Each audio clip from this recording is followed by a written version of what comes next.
Bonjour et bienvenue pour cette nouvelle émission spéciale de l'été. J'accueille avec grand plaisir un groupe qui nous a déjà fait l'honneur de participer à Hit Story en novembre dernier. Ils vont mettre le feu au Festival d'Ambert le 22 juillet prochain. Je veux parler de Lilywood and the Prick. Bonjour Benjamin. Bonjour. La dernière fois qu'on s'est vu, on avait échangé sur votre chanson You Want My Money. Aujourd'hui, j'ai choisi un autre titre de votre dernier album, In Love for the Last Time. On peut dire que c'est un morceau pop très efficace. L'objectif, c'était de faire danser avec ce morceau. Oui, c'est assez vrai. C'est vraiment ce que représente la pop musique dans notre musique à nous. C'est plein de petites touches électroniques, mais avec une écriture très pop. Oui. Et c'est vrai qu'il est assez dansant. Et est-ce qu'on peut dire, enfin, est-ce que vous êtes d'accord avec moi qu'il y a une petite influence années 90? Enfin, moi, je trouve assez présente, comme sur d'autres titres de l'album d'ailleurs. Alors oui, un peu, années 90, voire même années 80, je pourrais Oui. même dire par rapport aux synthés utilisés.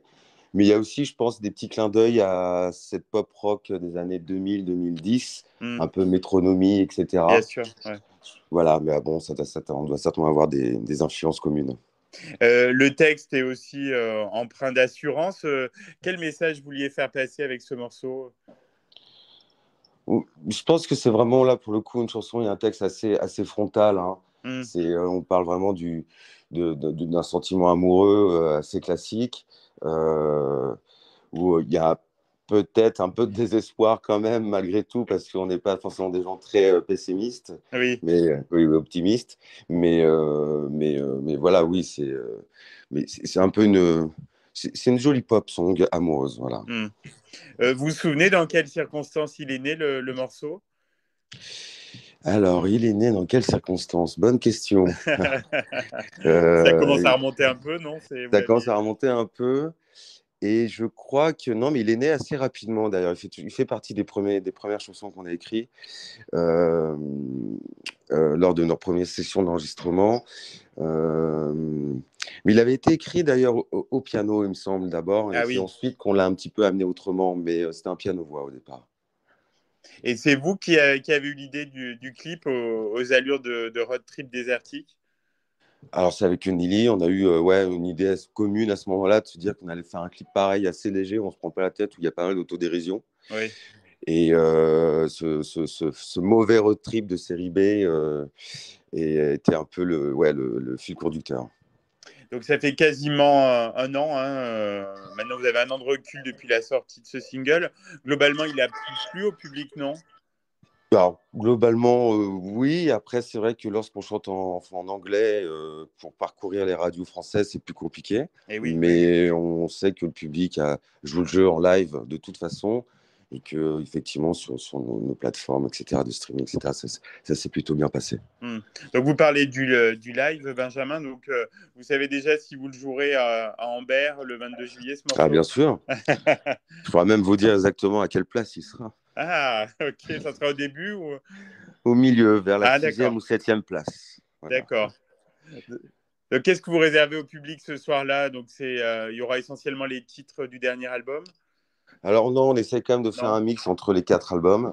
Oui. Évidemment, on vise sur des titres un petit peu plus dansants ou un peu plus rock. Et on a un live quand même bien plus puissant et rock que les albums peuvent être en studio.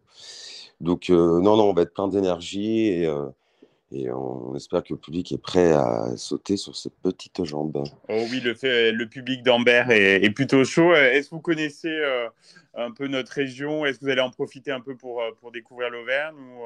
Alors, on connaît parce qu'on est déjà venu quelques fois. Après, c'est vrai qu'il est toujours difficile de profiter Eh oui, pleinement entre soit les balances ou un peu de promo sur place, et puis se rester en condition et pas trop s'éparpiller pour être ouais, bien un peu sûr. comme un lion qui sort de sa cage dès qu'il arrive sur scène. Ouais. Voilà. Mais si on a le temps, on le fait. Par exemple, ça peut être un footing le matin qui nous emmène un petit peu à visiter la région, mais Hmm. voilà. Puis vous avez pas mal de dates prévues là dans l'été? Bah, en fait, si vous voulez, là, on est sur 3 dates par semaine, sur tout le mois de juillet quasiment, Ouais, à part ouais, la donc. semaine prochaine. Donc oui, on est pas mal occupé, hein.